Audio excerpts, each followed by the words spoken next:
nabanje kubitekerezaho cyane ariko ndavuga ati ni ubushake bw'Imana, reka mbayobore ndahari mfite aho nzabageza, nanjye nzabikuramo umugisha nabo babikuramo umugisha. Numva izo nshingano ndazishimiye kubera ko sinjye wabiharaniye, n'abantu bangiriye icyizere, ahubwo mbonera akanya ko kubwira abanaziri ko niteguye gukora cyane bijyanye n'inshingano baduhaye, kuyobora Minisiteri y'Abanaziri hano mu ntara y'Iburasirazuba. Umuntu wese uri mu buzima, uri mu isi, uriho urya, ubayeho agomba gukora. N'umukozi w'Imana agomba gutunga amafaranga, agomba kuba umukire, kuko kano uyu murimo w'ivugabutumwa cyangwa se no gushumba itorero birasaba ubushobozi, kuko abazakuza hari abantu basabiriza ku muhanda, muzi Bibiliya ivuga, bamwe Yesu yavuze bati nk'uyu nguyu mu by'ukuri ntakeneye amasengesho, akeneye ibiceri kugira ngo nawe agire uko yigenza. Hari ibibazo bimwe bidasaba ko tubisengera, bisaba ko dukora mu bushobozi bwacu tukabikemura. Gushaka amafaranga rero ni ibya buri wese, ariko se amafaranga tuyashake gute? Urugero wari utanze rwo gukora mu kabare, nemera neza ko aho umuntu atinze asa naho, kandi ushobora kuba influence mu buryo bumwe n'ubundi utazi. Umukozi w'Imana ntabwo akazi ni kenshi, ntabwo akazi ari ako gukora mu kabari gusa. Umukozi w'Imana yashinga business, yakora igishoro, ariko ari ukubera kubura umwanya. Ariko ku cyumweru uramutse ufite umwanya urasenga, utawufite ntabwo ari icyaha. Bivuze ngo umuhamagaro w'umuntu abantu bawusomamo, nk'uko wari uvuze inshingano zo ni nyinshi, ariko mu Bagalatiya hari igice Pawulo yavuze ngo yabahamagaye niyo kwizerwa, no kubikora izabikora. Kandi nemera ko ijwi ry'abantu bahuriyeho n'iryo ry'Imana cyane. Nta hantu namwe niyamamaje. Abanaziri nari umuvugabutumwa, numvaga nishimiye uwo mwanya, ariko bukeye bangirira icyizere ngo nimbayobore, nze natumire n'inshuti zacu, maze ntumira abantu bankunda. Hari umuntu wansekeje mu gitondo twaganiriye, witwa Mungura Sostene, ari Nyamata, ni umukolege twiganye, arambwira ati mu by'ukuri ati ahubwo bari baratinze kuguhishinga, bati kuko nibutse kera, n'umukolege n'umuntu twabanye kera, bati nibutse ukuntu tukiri abana wasengaga, wadusengeshaga, wabihoragamo, bati ahubwo ni kwa kundi nyine ubuzima bugenda bugutwara, ukisanga ahantu batakuzi, ukisanga ahantu ugatangira kwiyadapta, watangira kwamenyera akazi kakaguhindura kakakujyana ahandi, ukagenda usa n'uri gutangira no gutangira, bati ahubwo batinze kuguha izo nshingano.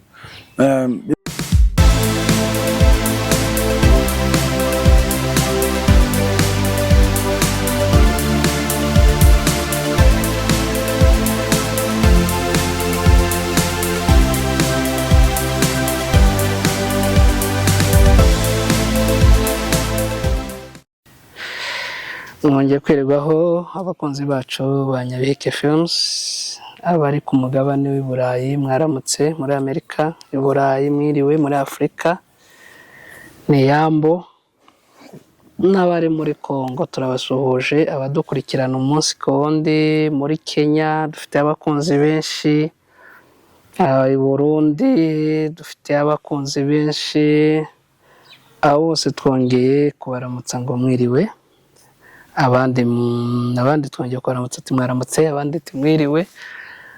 Uyu ni wa mwanya twahariye ibiganiro, tukaganira n'ingeri zose. Uyu munsi twabazaniye umuntu udasanzwe, ntitumuvuga amazina kuko murabona n'umuntu mukuru, ntimujye kure na za ekara zanyu kuko ibyo tugiye kuganira ni ingirakamaro. Mbere yuko tumwakira reka tubanze tumwegereze. Karibu. Murakoze cyane Nyabiheke Iwacu Films. Ni Nyabiheke Films. Nyabiheke Films ariko byose na yose namwe turabakurikira, turabakunda, dukunda ko mwahisemo kwamamaza ubutumwa bwiza bwa Kristo. Dukurikirana ibitaramo byanyu, dukurikirana amateraniro muri rusange, dukurikirana ijambo, dukurikirana abaririmbyi. Mu by'ukuri mufashe umukingi munini cyane wo kwamamaza ubutumwa bwiza bwa Kristo. Mukomerezaho, twishimiye gutera imbere kwanyu, dukunze abafana banyu, natwe turi bamwe mu bafana banyu. Babakurikirana umunsi ku wundi kandi biratwubaka cyane. Iyo tutagiriwe amahirwe yo guterana, muradufasha tugaterana.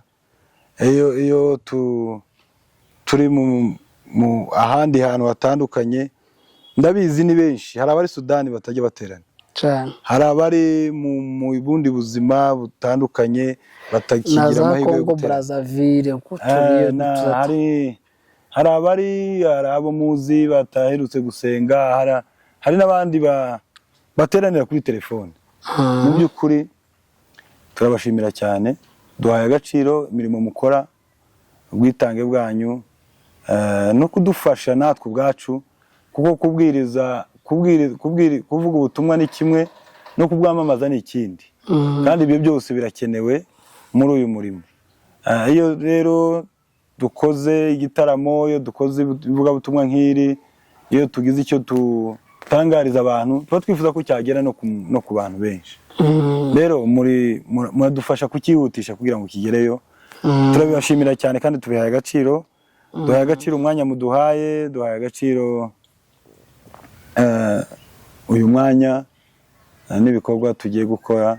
Imana bamugisha. Mu mazina nitwa Hagayi Felix, ndi umuvugabutumwa bwiza bwa Kristo.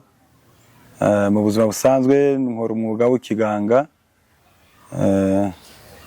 Ibindi turi kumwe. Imana idumugisha. Yego, rakoze cyane. Rakoze Evangeliste Hagayi. Yego. Tubwiye ko ubuzima busanzwe uri umuganga. Sajya muri Bibiliya wari umuganga, ni yari Mariko? Yari Luka. Yari Luka. Yego. Ajya Mariko we yari? No kuvuga ngo bariya ziriya ntumwa za Kristo, ndango Mariko na Luka bose bari aho hafi, mwe ni mubyara wundi. Bose barize, ariko umuntu wari umudokita, wari umudokiteri yari Luka.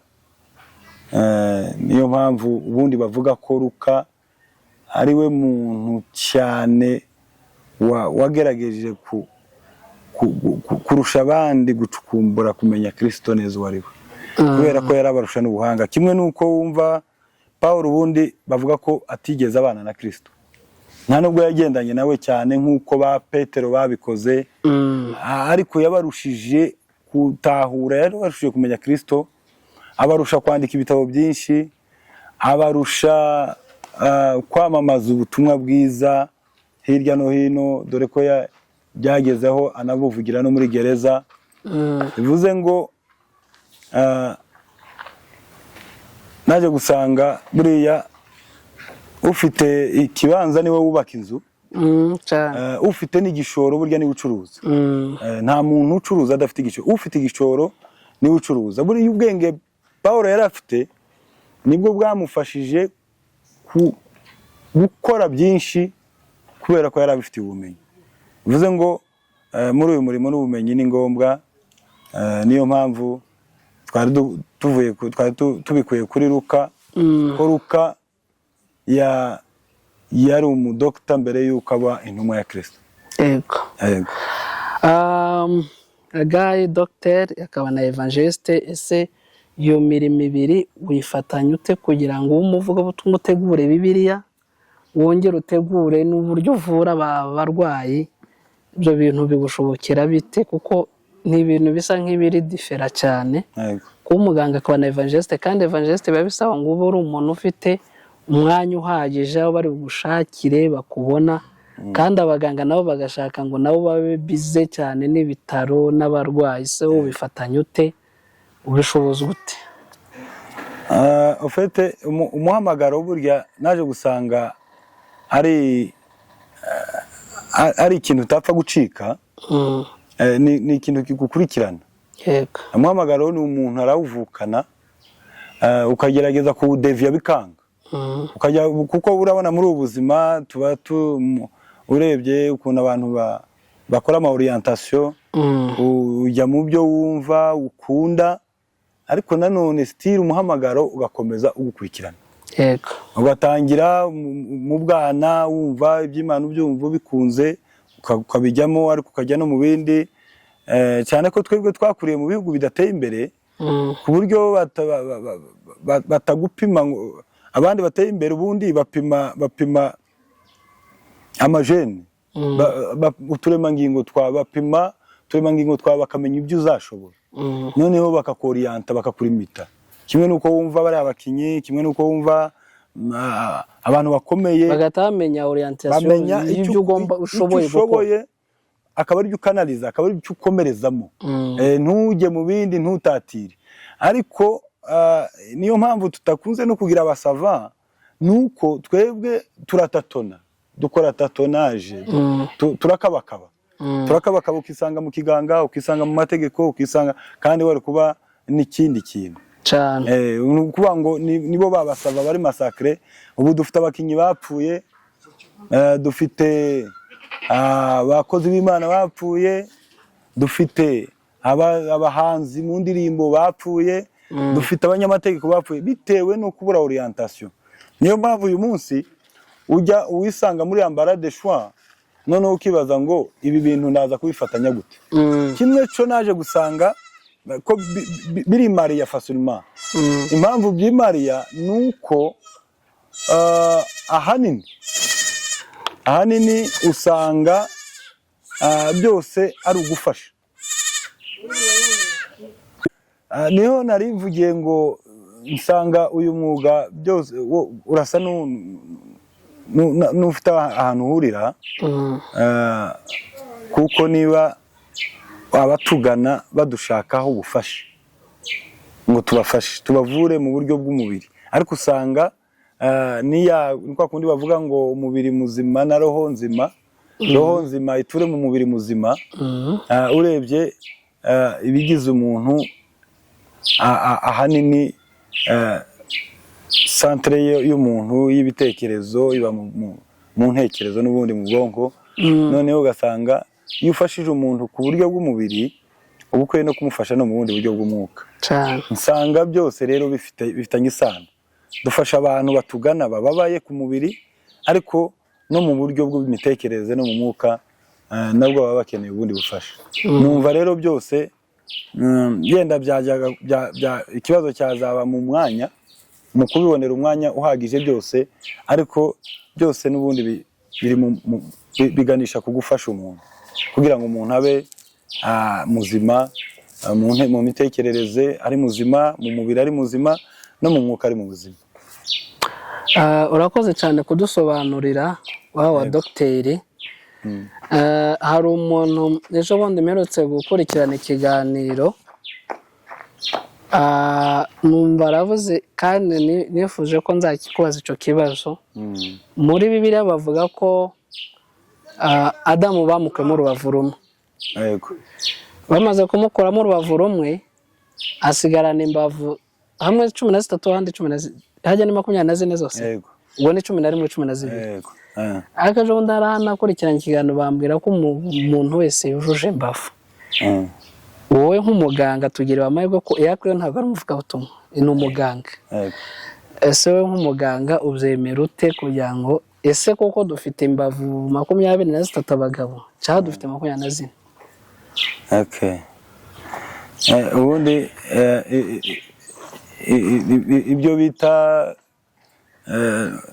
le mystère cyangwa se ubwiru bw'Imana cyangwa se gushobora kw'Imana kumukura mu rubavu ni ukumugira umupartenere ni ukumugira umwe nawe ariko nta gap nta gihanga kirimo nta gihanga uko imbavu zikwiye kuba zingana niko zingana nta rubavu rutarimo ngo tuvuge ngo ni urwahawe Adamu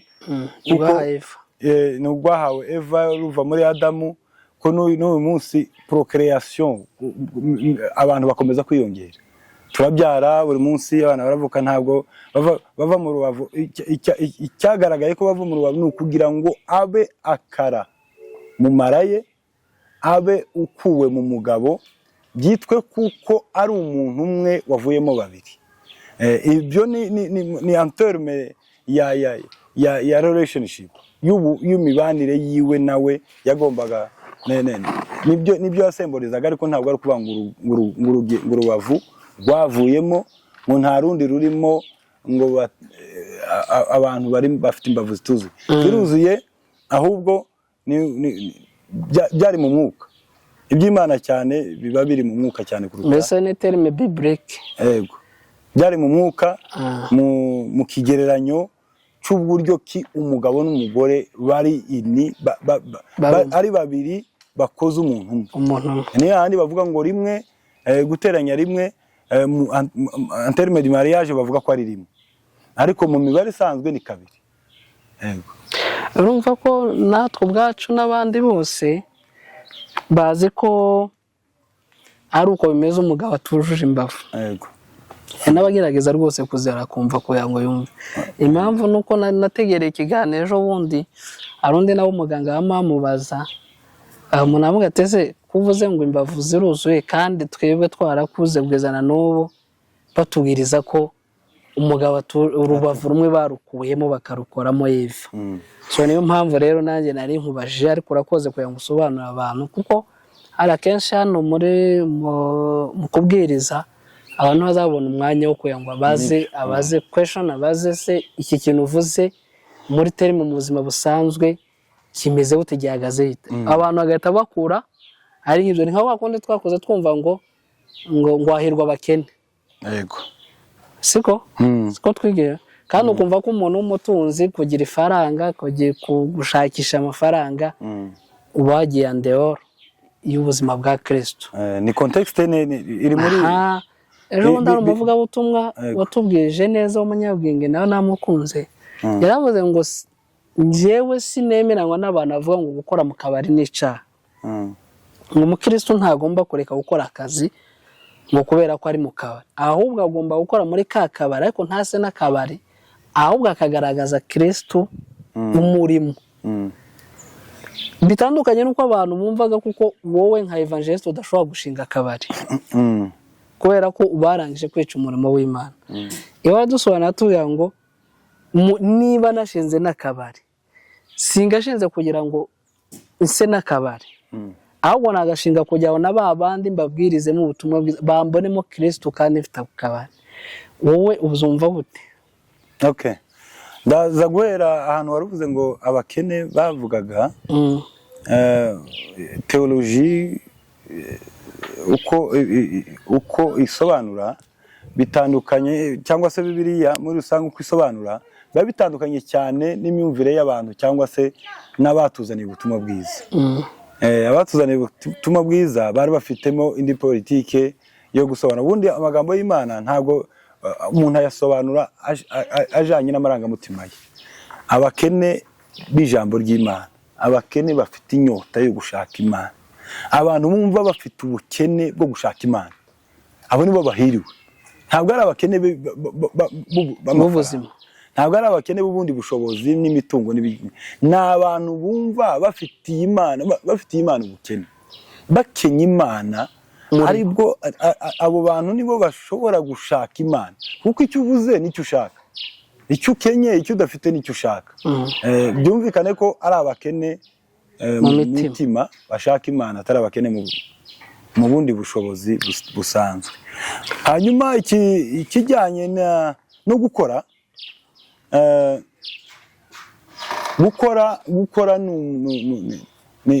n'ubuzima.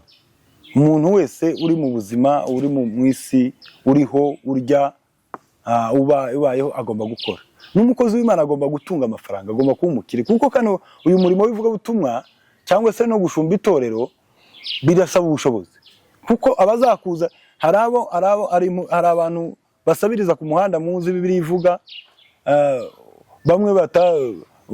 bamwe Yesu yavuze bati nk'uyu nguyu mu by'ukuri ntakeneye amasengesho, akeneye ibiceri kugira ngo nawe agire uko yigenza. Hari ibibazo bimwe bidasaba ko tubisengera, bisaba ko dukora mu bushobozi bwacu tukabikemura. Gushaka amafaranga rero ni ibya buri wese, ariko se amafaranga tuyashake gute? Urugero wari utanze rwo gukora mu kabare, nemera neza ko aho umuntu atinze asa naho, kandi ushobora kuba influence mu buryo bumwe n'ubundi utazi. Umukozi w'Imana ntabwo akazi ni kenshi, ntabwo akazi ari ako gukora mu kabari gusa. Umukozi w'Imana yashinga business, yakora igishoro, akubaka amazu bakayacururizamo akabari, sava. Yakora ibishoro, akubaka ibikorwa ama apartment, abacuruzi bakajyamo bakajya gukoreramo ibyo bashaka, ariko ntiyajya kuba umucuruzi w'ibyo atemera. Ntabwo yaba umucuruzi w'ibyo atemera. Icyo yabatandukiriye kandi evangeliste. Yego. Uravuze ngo icyo wemera cyo nuko umuntu ibyo atinzemo n'ibyo asa nabyo. Urabona ko hano muri Afurika gukora akazi ko ku cyumweru bisa nkaho ari nk'icyaha, ni scandal. Ni cyo. Ariko iyo tugiye mu bihugu by'i Burayi no muri Amerika, usanga abenshi twumvaga hariho n'abapasiteri ahubwo baje gukora ku cyumweru kubera akazi. None se kubera iki muri Amerika ho akazi bagashira imbere kuruta gusenga? Nkako nabivuga ku buryo adashobora kureka gukora kugira ngo asenge. Kandi hano akenshi nemera kuko hano usibye no kuvuga ngo no muri Afurika barabyemera, kuko weekend bayitangamo nko kudakora, abantu bakaruhuka bagakora imirimo yabo isanzwe yo mu rugo. Wowe byemera ute nimba hano muri Afurika umuntu ashobora gushyira gusenga imbere, ariko yagera muri Amerika company ikamutegeka gukora ku cyumweru kandi akabyubahiriza? Yego. Okay, ahanini muri Afurika iwacu ntabwo tureka gukora ku cyumweru kubera ko ari icyaha. Ahanini usanga ari n'imirimo mike. No mu mategeko agenga umurimo usanga akenshi ku cyumweru bashyiraho iminsi yo kuruhuka, ama day off. Ariko hari n'indi mirimo yo mu makampani bakora ku cyumweru. Bivuze ngo gukora ku cyumweru biramutse bihuranye akazi kawe gahuranye no ku cyumweru wakora. Ariko twebwe mu bihugu dutuyemo biterwa niba wisanze muri Amerika ugakora ku cyumweru, ntabwo bigupuye ntabwo uvuye mu gakiza, ahubwo akazi kagonganye nyine n'uwo munsi wo ku cyumweru. Ariko inaha iwacu mu mategeko y'umurimo ku cyumweru ni ukuruhuka, ariko akazi kawe katagufashije kuruhuka ku cyumweru waterana mu bundi buryo, wasenga ubundi ni no guterana. Gusengaho ni ubuzima, no mu kazi barahasengera. Ariko guterana, ibyo bita guterana kwera n'umunsi wo ku cyumweru uraterana ufite umwanya. Ariko ushobora ku cyumweru hagusanga uri mu rugendo, hagusanga uri mu zindi mpamvu, hagusanga uri no mu kazi, wakora akazi wagakora atari ukugira ngo wirengagije ku cyumweru, ariko ari ukubera kubura umwanya. Ariko ku cyumweru uramutse ufite umwanya urasenga, utawufite ntabwo ari icyaha. Urakoze cyane bwana Evangeliste. Reka dusimuke kuri point ya kabiri, aho ugiye guhabwa inshingano ziyongera kuri zo wari ufite. Ndakeka ni mu minsi mike ukaba uhawe titre y'ubushumba. Mu minsi ishize twabonye ko baguhaye n'izindi nshingano zo kuba perezida w'abanaziri. Urumva ibyo byose Imana kugenda ikugaragariza igikundiro ko ishaka kugukoresha. Wabyakiriye ute nko mu myaka kumva buri pasiteri ugiye guhabwa inshingano zo kuyobora abantu no muri iki gihe kigoye? Wowe muri wowe ni gute wakiriye icyo kintu? Yego. Okay, murakoze cyane ku kibazo cyiza. Mbanze natumire n'inshuti zacu, mbanze ntumira abantu bankunda. Hari umuntu wansekeje mu gitondo twaganiriye witwa Mungura Sostene, ari Nyamata, ni umukolege twiganye. Arambwira ati mu by'ukuri ati ahubwo bari baratinze kuguha inshinga, bati kuko nibutse kera, n'umukolege n'umuntu twabanye kera, bati nibutse ukuntu tukiri abana wasengaga, wadusengeshaga, wabihoragamo, bati ahubwo ni kwa kundi nyine ubuzima bugenda bugutwara, ukisanga ahantu batakuzi, ukisanga ahantu ugatangira kwiyadapta, watangira kwamenyera, akazi kakaguhindura, kakakujyana ahandi, ukagenda usa n'uri gutangira no gutangira. Bati ahubwo batinze kuguha izo nshingano. Bivuze ngo umuhamagaro w'umuntu abantu bawugusomamo. Nkuko waruvuze, inshingano zo ni nyinshi, ariko mu Bagalatiya hari igice Pawulo yavuze ngo yabahamagaye niyo kwizerwa, no kubikora izabikora. Kandi nemera ko ijwi ry'abantu bahuriyeho n'iryo ry'Imana cyane. Nta hantu namwe niyamamaje. Abanaziri nari umuvugabutumwa, numvaga nishimiye uwo mwanya, ariko bukeye bangirira icyizere ngo nimbayobore. Nabanje kubitekerezaho cyane, ariko ndavuga ati ni ubushake bw'Imana, reka mbayobore, ndahari mfite aho nzabageza, nanjye nzabikuramo umugisha, nabo babikuremo umugisha. Numva izo nshingano ndazishimiye, kubera ko sinjye wabiharaniye, n'abantu bangiriye icyizere. Ahubwo mbonera akanya ko kubwira Abanaziri ko niteguye gukora cyane bijyanye n'inshingano baduhaye, kuyobora Minisiteri y'Abanaziri hano mu ntara y'Iburasirazuba. Ndashaka kubyutsa ishami rya Karangazi, ndashaka kubyutsa gahunda zose za minisiteri hano. Dufite gukora byinshi na komite, dufite gukora igenamigambi ry'ibikorwa tuzakora biri social, tuzakora ibintu biri social byo gufasha abantu, tuzakora ibintu biri gospel bijyanye n'ubutumwa bwiza, tuzakora amavugabutumwa n'ibiterane bitandukanye, tuzakorana na main branch ya Kigali hato kenshi. Ndabizi neza kuko Imana idushigikiye kandi izabikora. Urakoze cyane. Nagira nkubaze akabazo gato kajyanye n'ibyo. Se kugiye guhabwa ubushumba pasiteri, ntibizakugora ku buryo bishobora kugorana kuyobora Minisiteri y'Abanaziri no gukora akazi kawe ka buri munsi? Ese ntushobora kugira imbogamizi bakaba bakwimura bakakujyana nk'ahandi, kandi itorero tuvuge ikiganga, burya abaganga ni nk'abasirikare, ushobora kutakujyana no mu majepfo cyangwa se mu majyaruguru. Eske baguhinduye kandi itorero rishobora kubarizwa, tuvuge example, rishobora kubarizwa nko mu Burasirazuba, urumva icyo gihe uzabimanaginga bute? Kandi urumva wahawe no kuyobora Abanaziri mu ntara y'Iburasirazuba.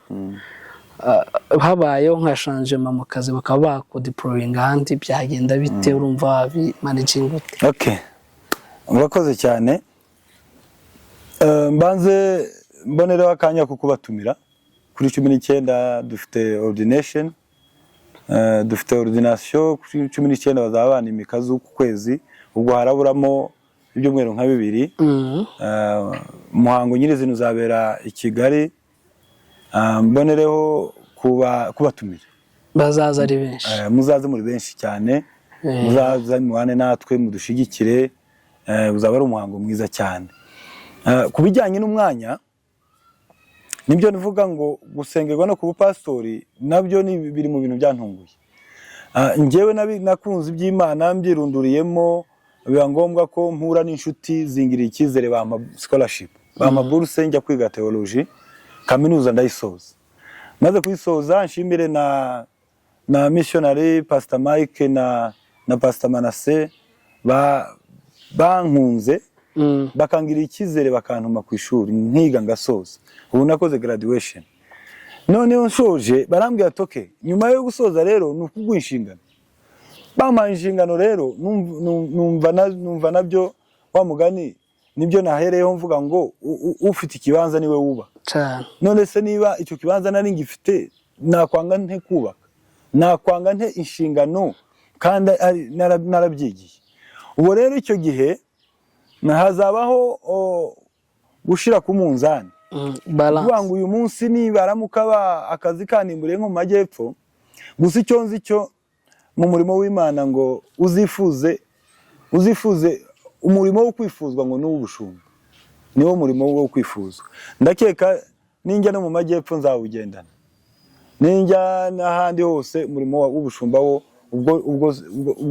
ubwo niba aussitôt dit aussitôt fait, ubwo nukuvuga ngo iyo bivuzwe biba bibaye, kandi iyo bibaye ni une fois pour toutes, nukuvuga ngo ntago bigihindutse. Ubushumba nzabukomezanya nubwo najya no hanze y'igihugu. Gusa ministeri y'abanaziri kuyiyobora a distance nabyo birakunda, birashoboka, ni ibintu byoroshye cyane.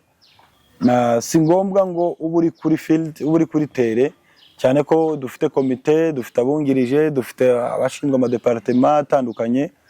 Ndamutse ngiye nko mu majyepfo kubakurikirana biroroshye, kandi cyane ko byo biba bifite na manda. Iyo ubona bitari kuvamo neza, n'ubundi manda urayitegereza yarangira hagatogwa abandi, ukarubura hagatogwa abandi. Ariko tukiri hafi tuzakora, turamutse tunagiye kure ku mpamvu z'ubuzima twazategura tugashiraho abandi, ariko umurimo w'Imana ugakomeza. Urakoze cyane. Navuga ngo ni pastor, ubwo bakazavuga ngo ni majaribio. Yego, nuri mu majaribio. N'ubu ndacyayarimo kugeza le 19 mu gitondo bishobora guhinduka. Shobora kugira imyitwarire itari yo mu gitondo, bakavuga ati tugokoye kuri list, cyangwa na mu gitondo ndabizi ko bazambaza ati uracyemera inshingano. Shobora kuvuga ati nisubiyeho, bakabikasa. Ndabona bidashoboka. Mu gitondo cyo ku cyumweru cyari 19. Cyarayoze cyane. Dukomeza kugushimira. Urumva umuntu ufite vision yagutse, hari akantu wazanyemo kanteye kuyanwa nkubaza yuko tugarukaho tunaza kugana no ku musozo. Uvuze ko ugiye kuzana impinduka amatwara amasha, kandi ministeri igomba kuba ari ifite ibikorwa atari gospel kuririmba gusa, no kuko igomba kuba ifite ibintu igenda ikora. Kandi nacyo kintu burya niryo vuga butumwa rikomeye. Nkuko watanze urugero mbere wavuga ngo usanze ikirema ku muhanda, umuntu ubana n'ubumuga. So uriya muntu ntakeneye kumusengera, kugira ngo kumusengera gute, akeneye ko mbere na mbere banza umufashe, umuhazi igifu, then ugati nubwo ngo uhaye ariko hariho Kristo. Hari Imana yagukura ku muhanda. Yego. None ni nabyo nanjye nayemvuze. Se mwebwe wavuze ko hari ibintu biri social, affaire social, ibintu ngo mugiye gukora hano mu burasirazuba. Ese nk'abantu bumva abanaziri wabatera nk'ayo matsiko kugira ngo ba joining bamenye ko iyo ministeri ifite ibi bikorwa n'ibi kugira ngo bamenye umurongo? Okay, nakoze cyane kuri mu bikorwa biri sociale. Nibyo nakwita ivuga butumwa rivuga. Yego. Ivuga butumwa ryo guhagarara tukabwiriza, tukavuga ku ndimi, tukatera za roho nyinshi, tukasirimba ibisirimba byinshi. Iryo nivuga butumwa ryo kubwiriza abantu bameze neza. Ariko ivuga butumwa nivuga butumwa ryo kumenya abantu bari mu buzima butaboroheye. Ku rugero nka hano numva icya mbere dufite abantu bashobora kuba babura. Ariko iyo mushizeho sociale, mugashiraho ikigega cya sociale, nibwo wa muntu waburaye mu mumenye, kuko mufite icyo mumarira. Dufite abantu mu bitaro ashobora kugwara atagira umugwaza, atagira n'umusura, ku buryo uriya munsi umwe mu murengereje izuba yakumva ubutumwa cyane bw'abanaziri kuruta kumva ngo abanaziri bafite igitaramo cyane. Yego. Dufite umuntu ufite amadepression, ufite ibibazo bene bya bindi bimutuma kwiyahura, counseling, ku buryo twamusanga tukicarana tukamukorera counseling, tukamuganiriza agahindura imyanzuro yari afite yo kuba yakwiyahura. Ibyo ni uburyo bwa social. Dufite abantu bicuruza batabishaka, ku buryo twamwaprivoiza, twamugira inshuti, twamwiyegereza, tukamukundisha umurimo w'Imana, tukamukundisha n'Imana, akaba yahindura icyerekezo, agahindura n'imyanzuro. Bivuze ngo mu by'ukuri ntabwo twimarketinga, ahubwo ibikorwa, ubutumwa buvuga nitwabutangira, ndabizi neza kuko tuzabona abayoboke benshi, abantu bazatugana, abantu bazaza twifatanye, kuko hari umuririmbyi witwa Kagame, mu ndirimbo yiwe ejo bundi yasohoye ivuga ngo umuntu avuga inabi neza yagiye. Ni ukuvuga ngo abantu benshi batekereza gukora nabi, babitekereza gukora nabi kuko ahari batazi ko n'ineza ihari. Ariko iyo ukoze neza, iyo utekereje gukora neza, uba uvuze ubutumwa kandi busigara mu mitima y'abantu, butaguruka. Igisirimba burya iyo ukuyeho intoki kirangirira hariya. Iyo ukuyeho intoki gusa, n'ujya uzabarebe bamaze gufatisha neza, umuriro ukagenda, cyane kuri umucuranzi umuriro ukagenda, cyangwa ukaba nkurasha intoki ho gatoya, bazama baba bose bahagarare ubone ko abandi bicara. Ariko nukorera aho hari umupasiteri ejo bundi mu bihugu biri aho hakurya yigeze kubaza abantu, arabaza se kubera iki iyo muri mu gisirimba munezerwa cyane, yego, ariko ijambo ryaza mugahita mutangira gusinzira. Arabaza se igisirimba ni iki kuri mwebwe? Ariho nanjye navuze turi buze gusohoreza, igisirimba ni iki? Ni emotion, ni feeling, cyangwa se nuko umuntu ari muri icyo gihe cy'ako kanya, ni melody, ni iki? Ari nacyo nawe kugira ngo nze kubusohoreza nk'umuntu wize evangelist, uri umu evangelist, wowe tunazoherezaho igisirimbo. Ubu wari unabigezeho uvuga ngo uzarebe umuntu arimo gucuranga akaba nk'areka cyangwa se umuriro ugakatika cyangwa se akagaba ikindi kisenti kazima, ubona abantu ko bahise basa nk'aho bavuye muri ya monde bari barimo. Ese wemera ko igisirimba ari iki? Okay, igisirimba kiba mu mutima w'umuntu, umuntu acyumvira mu mutima, kandi umutima niyo huriro ry'ibintu byose. Bivuze ngo igisirimba cyo kirakuzuza mu bikuri mu mutima.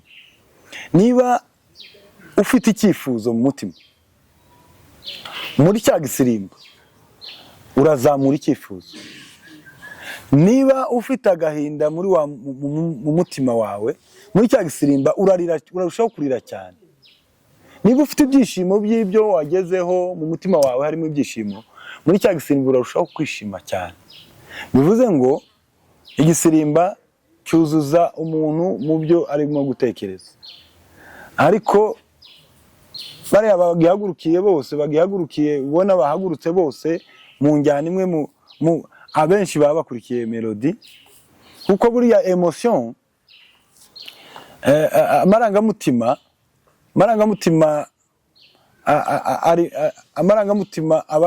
abakeneye ikintu kiyazamura, Ese Imana isubiza amarangamutima no guseka. Burya amarangamutima ni meza, kuko amarangamutima meza arakuvura.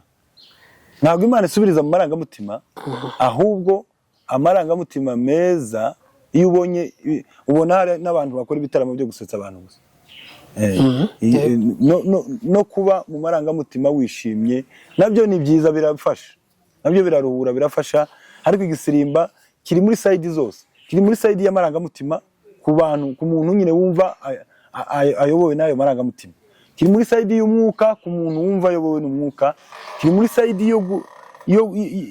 y'ibyifuzo ku muntu ushaka gutekereza cyane. Mu gisirimba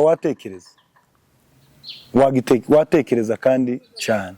Bivuze ngo igisirimba gifasha umuntu wese mu rwego arimo, ariko cyane cyane cyuzuza amarangamutima, kuko ni ya njyana ya melody niyo izamura amarangamutima, ariko nayo marangamutima meza nayo ntacyo atwara. Nese kubera iki habaho umwe aza akavuga ngo curangire base, undi akaza ati shiramo ka multipad, ati niko karimo kumfasha muri no minsi, undi atoya yenshyiramo accompagnement, undi nawe ati shiriramo za marimba. Kandi wari uvuze ko igisirimba cyuzuza ibiri muri wowe. Naje ndayikunda nubwo ngicuranga, ariko ndacemera. Niho nari nkubarije, ese Imana kweki akenshi y'abantu no muri iki gihe kenshi iyo umuntu ashaka nko kugira ngo yinjire muri gahunda z'Imana asaba igisirimba. Niho nari nkubarize, ese Imana isubiriza mu byishimo muri feelings umuntu aba afite, cyangwa kweki abantu bagiye nko gusengera nk'ipepo, bagiye gusengera umurwayi, ajya gusengera icyifuzo gikomeye, niyo yaba ari mu rugo wenyine ashobora gushyiramo igisirimba agasirimba muri kwa akahita yizera ko nyine ibintu mu kibazo cyiza warumbajije cy'impamvu abantu iyo bashaka gushima basaba igisirimba, iyo bashaka kuvuga basaba igisirimba, iyo bashaka mbere yuko abwiriza asaba igisirimba. Buriya uzarebe n'abakinyi ntago baza bahita baja mu kibuga batabanje kwishofa. Abakinyi ku ruhande babanza n'uri busimbure ubona ari kwishusha. Ibintu byose birasa. Uzarebe n'abantu bakundaga kugabirana inka, akenshi babaga ari abantu bakunda kunywa nk'inzoga. Yabanzaga kunywa, yamara kuzihaga neza, yumva amarangamutima yazamutse, akaba agabiye mugenzi w'inka. Bivuze ngo no mu gisimba niko beteye, amarangamutima yazamutse yorosha imyanzuro. Yorosha imyanzuro yo kuba wakora, yorosha no kuvuga ngo umunezero, burya mu munezero abantu bafatira ibyemezo byinshi. No mu gisirimba rero ni muri ubwo buryo. Mu gisirimba nabyo ni wabigereranya n'uburyo umukinyi yishusha inyuma y'ikibuga agiye kujya mu kibuga, wabigereranya n'umuntu wanyweye agasinda akagaba inka, n'uriya wo mu gisirimba nawe iyo yashushe bimworohereza imyanzuro. Yego. Ugize neza cyane, tunajya no ku musozo. Ukuri kugenda utanga point niko ndikugenda ndushaho kugenda numva ibibazo bimwe biza. Kandi ko twagiriwe amahirwe yo kugira umuganga mu buzima busanzwe, akaba n'umu evangeliste ndetse wanabyigiye. Ari bya byo kwangwa wakuriye mu ikanisa gusa, wakuriye mu ikanisa ya Kristo ugira n'amasomo kugira ngo uzige. So kubera iki kandi bikunda kuba ku rubyiruko, reka mbibarize n'urubyiruko akenshi, kubera iki urubyiruko nk'abantu basangiye nk'inzoga hano kenshi aribo bakunda kuzirikana cyane kurusha abari babana mu ikanisa? Sinzi mba unyumvisha ikibazo cyane. Aricyo wari uvuzeho ngo abantu bakera bakaza basinda, yamara kumva inzoga zimugezemo agahita agira ate, agahita agaba inka, imodoka, inzu. Hari uwo mperutse kuganira nawe ejo bundi, bamuhaye iPhone 17 Pro kandi ihagaze $1,800,000. Yego. Gusa yaramubwiye ati wewe ngwino ujye kungura gusa nsindi, nta kindi. Ntabwo ntiyanamubwiye ngo ngiye kugura telefone, yambwiye ati ngiye nkeneye kungurira gusa nsindi. Umuntu abitekeza hasi, umuntu kumbwira ngo musindishe kubiri abitekeje abagatoke, reka nemere musindishe, ariko ntabwo yari azi icyo umuntu agamije ngo amare kunywa amaze gusinda. Ambwiye ati twabona ufite agatelefone kabi, nawe yari afite indi iPhone, ariko akira aka gatelefone ntuzakaburamo $100,000 byo nk'ibyo watakaje hano. numva uwo muntu ikintu yakoze mu nzoga. Can you imagine kugira ngo umuntu mugure inzoga z'ibihumbi 50 aguhe miliyoni 1.8 cyangwa miliyoni 2? Yego. Ariko nta muntu nkawe Evangeliste nta hantu wari waje kubwiriza byibuze umuntu avuga ati ni gake, avuga ati byibuze ko ukuntu wamfashije fata miliyoni 1 hari ndayiguhaye. Nimba binabaho sivyo nko muri Foursquare nigeze kubibona bibaho umuntu ashobora kwa ati akiri imodoka. Narimbi ivuga iki kubera ko tuganira na benshi so ndamavuga kuri ico kibazo avuga nibwo yarambwe ati genda basha mwebwe abantu birwa mu ngo murasenga ninde muntu wagwa iPhone ko namusaba na senkana akakubwira ati ifite ibibazo byinshi. Ese ubibona ute kugira ngo kwera iki abantu bo hanze ari basa nkaho bagira urukundo rwinshi kuruta abo hanze cyane bari iwabo? Buriya iyo utari iwanyu nta kwinezeza kuba gukeya. Kokabaza icyo kintu no uvuze kiraremereye. Yego. Abantu bari hanze bari iwabo. Bari iwabo. Twebwe rero na hasi iwacu. Ibyo tubitsa twebwe turabibitsa aho tuzabiteka. Iyo birimo filozofi nyinshi. Aho tuzabiteka rero niho tubitsa ubutunzi bwacu. None no tuzagabira. Twebwe turaproject, twebwe tureba umugisha w'ibitabora, kugabana ibitabora. Kugabana ibidasaza, kugabana ibidashira, kugabana iPhone ni iri mu bishira. Ariko kugabana umugisha wo kumenya Imana, nkakubwiriza nkagukura ku cyari kikubase ukakivaho bikemera, ugafata inzira nziza yo gukiranuka, ukazajya mu ijuru, tukazabana mu ijuru, uzabugabanye ikiteka. Biruta kugabana ikizashira abandi bakakiba. Gusa abisi ushizemo ubuhanga bwinshi. Yego. Gusa abisi barakundana. Ariko n'abana b'Imana nabo barakundana by the way. Niba nshobora kurara kwiyiriza nzi ko kwa Javi hariyo ikibazo runaka, nkiyiriza utabizi, ajya kugira ku musozi nkajya gusenga, nzaba ngutwerereye iki. Niba ucuranga ngafashwa ngasenga ati Mana buri ko nibutse gusenga nkavuga ngo wibuke umukozi wawe Javi araducurangira tugafashwa, nzaba nguhaye ikiruta icyo we warebesha amaso. Sure. Yego. Wari w'abantu bashobora kugira umutwara akavuga ati ngiye gufata amasengesho ku bwa runaka. Yego. Akamusengera. Bose atanamubwiye akamusengera akavuga ati uyu munsi buri ko dusenga ngira ngo ntabwo ariko twizirikana twenyine ubwacu, unazirikana nabuzi abushoboye ukanabavuga no mu mazina. Ubwo ni umusanzu ukomeye, ni gift iruta iyo ubona abo bisi batanga. Abisi gusa ari urugero rwiza natwe twakwigaho. Abantu abakozi b'Imana abari mu murimo w'Imana bafite nk'ukuntu bahajemo kintu cy'amashari, ariko nkeka ko ari abantu guhagarara ku musozi utari wabo. Apotre Gitwaza yigeze avuga imisozi 7 yo gukoreraho Imana. Usanga benshi bari ku musozi mu by'ukuri batidefinisa, batiretruva, bari ku musozi utari wabo. None ugasangaho kugira ngo buzuzanye barahanganye. Ariko uzarebe ku rugero umushoferi ava i Nairobi, undi avuye i Kigali, bahurira mu muhanda hariya, atamuza atari yamubona atari yamugurira batari basangira, ukabona amutungiye hasi, akamubwira ati akamuha imbere ugende neza. Wumva ukuntu amufashije, amafaranga bari kumwandikira ntabwo bakimwandikiye, agiye noneho kwikosora mu buryo yagendaga kugira ngo adahurana n'amakosa. Ubwo ni urukundo rudashingiye ku nyungu yari yo yose, ariko nuko rushingiye ku buzima basangiye. Natwe ubuzima rero twari dusangiye nk'abana b'Imana twagakwiye kuba dukundana. Abisi koko barakundana. Umuntu ashobora gukongeza itabi ntarisoza atari yariha mugenzi we. Umuntu yatereka inzoga hatari yasomaho mugenzi we akaba arayimwatsa akayinywa bakayisangira. Bivuze ngo nta nda nini. Natwe rero mu nzu y'Imana abantu dusangiye kwitwa abana b'Imana, twagakwiye kurangwa natwe n'urukundo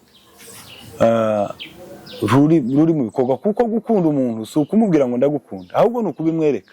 n'ibikorwa ibikorwa umukorera akabona kuko umukunda. Ariko ndakeka ko uretse Satani yinjiye abantu benshi bagasa n'abavangiwe, ariko abana b'Imana natwe tukwiye kuba dukundana. Kandi nkeka ko abenshi barakundana. Urakoze cyane. Sinzi impamvu izina rya pasiteri guhita ryihuta, nimba ari uko ugiye kubihabwa. Urakoze cyane Dr.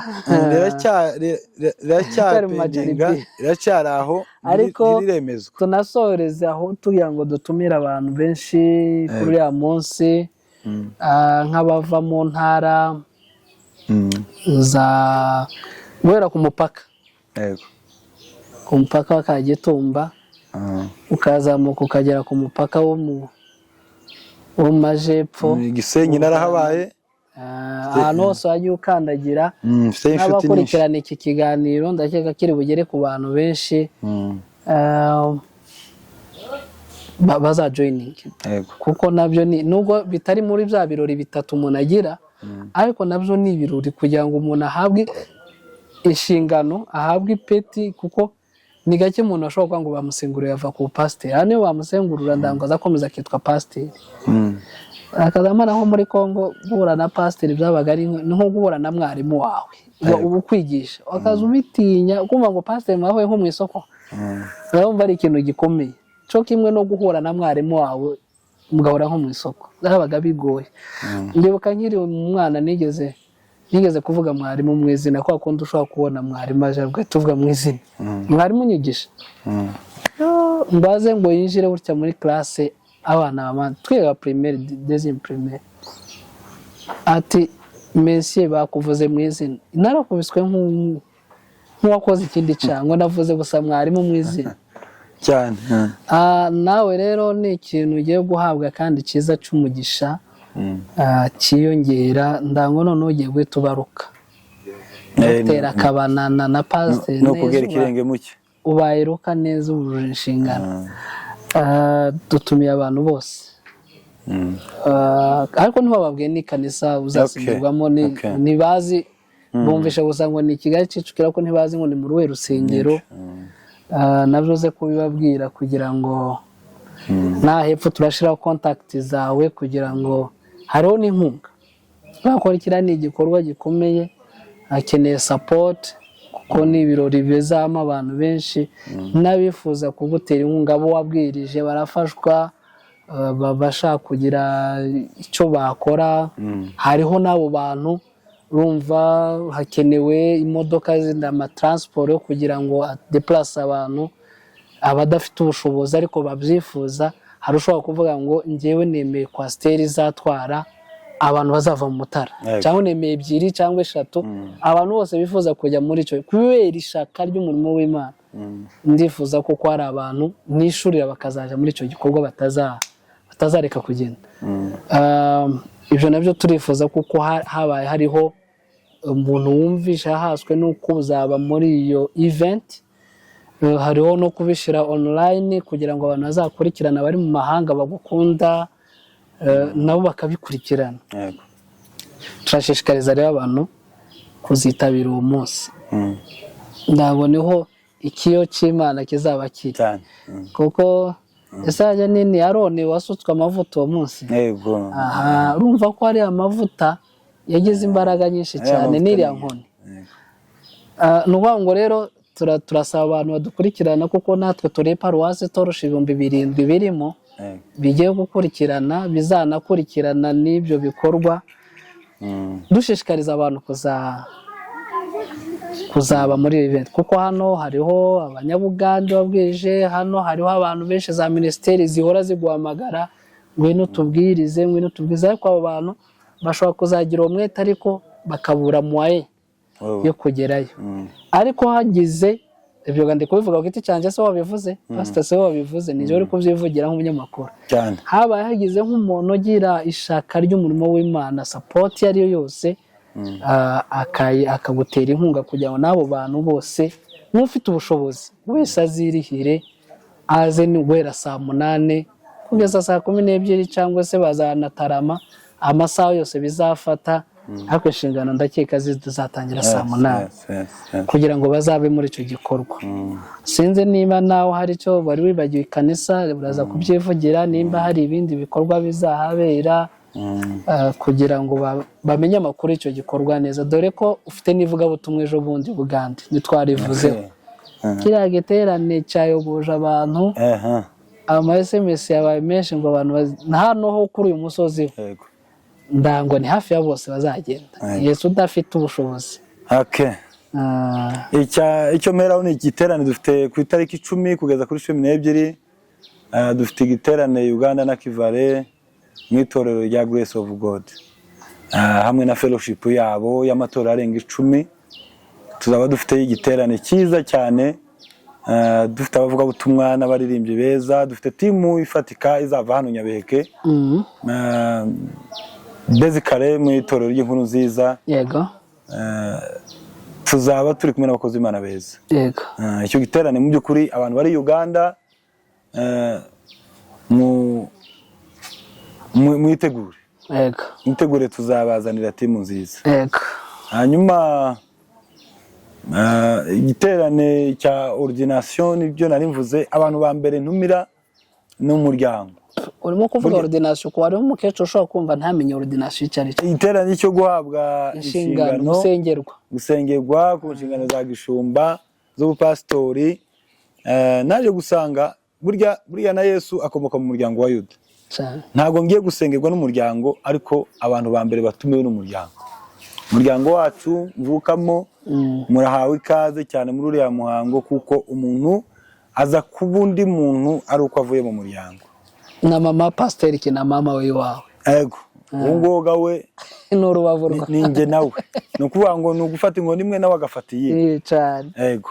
Hanyuma abandi bantu ndifuza mbisengera n'abandi bantu Imana yakora ku mutima. Nkurikije kuntu hano hantu mbaboneye umugisha, amatorero tubanye ya Nyabiheke tubanye neza, ndifuza ko hano haboneka imodoka. Umuryango wanjye w'abanaziri n'abandi ba Kristo badukunda, n'abakozi b'Imana badukunda, badukoresha kenshi, badufashije no kwamama no kuvuga ubutumwa. Ndifuza ko baba muri ibyo birori. Hanyuma twavuze ubutumwa, amatorero twagiye tubamo muri Nyagatare, imiryango twagiye twisangamo, ndifuza ko abantu bose bahaboneka. Nagerageje gutanga ubutumire ku bantu ku giti cyabo no ku matorero no ku matsinda runaka, ndabizi ko bazatwitaba. N'abari ya distance bazadushigikira. Ibyo ndabyizeye ko bazadushigikira, imodoka zikaboneka. Hanyuma umuteguro uko uteye, tuzaba dufite na after party. Tuzakora n'ubusabane. Nyuma y'umuhango hazaba ubusabane. Tuzaba igitaramo. Tuzakira abantu. Ndifuza gutumira abantu ni Kicukiro centre adresse, urenzeyo Nazareni hari n'indi torero riri inyuma ya Nazareni ho gatoya hafi n'akagari ka Nyanza yitwa Église de la Charité au Rwanda. Niho tuzakorera, niyo headquarter y'itorero ryacu. Niryo hazaba harimo abapastori, abashumba baryo bazaba bavuye mu gihugu cya Amerika, n'abashumba bayoboye amatorero atandukanye mu Rwanda, na representation yose nyine y'u Rwanda ya Charité. Hazaba hari n'abandi bazasengerwa bavuye mu gihugu cya Uganda, igihugu cy'abaturanyi cya Uganda. Hazaba harimo abapastori nabo bazaba bari gusengerwa ku matorero ya Uganda. Bivuze ngo mu by'ukuri adresse iroroshye cyane. Ugeze Kicukiro na gahanda gakata karenga Nazareni ho gatoya, itorero riri inyuma yaho gatoya rya Charité, niho tuzakorera iyo mihango. Niyo torero nibwo buyobozi tugiye gukoreramo. Paroisse tuzayobora niyo tutaramenya ngo tuzayihabwa twamaze gusengerwa twinjiye muri pastoral, ariko twiteguye gukorera Imana ahashoboka hose. Kandi turabatumiye inshuti zanjye abanaziri b'i Kigali, turabatumiye. Ndi umwe muri mwe, ndi umwe mu bayobozi, muzatwitabe. Dore ko uzaba ugiye kuba na pasiteri uri mu banaziri. Yego. Ubwo yenda nakeka ari ya amavuta yiyongera ko yego abanaziri rwose niwo muryango wanjye niyumvamo wa bugufi uzamfasha kwakira abandi bose batandukanye abo bafana n'abafana n'inshuti turabiteguye kandi tuzishima tubabonye ariko muzategure n'impano nazo ni ngombwa kubera azategura amagifte ategura amagifte rwose nta kuza nta gift nakoza amaboko maramasa nutegura gift rwose nubwo washiramo bomba ariko ukazana gift okay ibyo ni itegeko urumva nk'umuryango w'abanaziri Kigali hano Karangazi n'ahandi n'abandi inshuti ku ruhande urumva hariho support nyine urumva nk'abantu bamaze kuba mature urumva kwite hanyuma dusoza uragira amagambo 3 ugeza ku badukurikiye hanyuma dusoza. Yego murakoze cyane ikintu cya mbere nabwira umuntu wese ni ukuzirikana icyo Imana yamuvuzeho. Yego icyo Imana yakuvuzeho uko byagenda kose kirasohora. Yego icya kabiri nasanze Imana ari nziza. Yego Imana ni nziza kuko ibyo yibwira kutugirira ngo ni byiza gusa. Yego icya gatatu aricyo cya nyuma